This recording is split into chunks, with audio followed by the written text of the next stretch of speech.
Welcome to McPlum, simple solutions served daily. You start by opening Taskbar settings directly.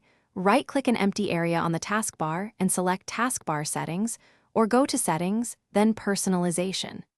Make sure you know your Windows edition because layout options vary, and save any open documents since the desktop can refresh when you change position. Once done, look for the Taskbar Behaviors section that controls alignment and screen edge. This first step gets you to the controls you need so you can reposition without guessing. Now change the actual position. In Taskbar Behaviors, pick alignment if you want icons left or centered, then select the screen edge, bottom, top, left, or right to move the bar.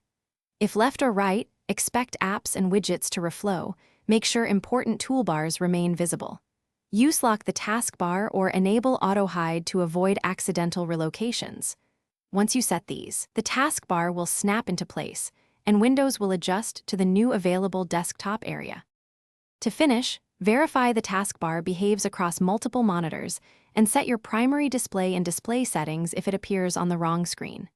If the bar resists moving, unlock it first or restart Windows Explorer via Task Manager to apply changes.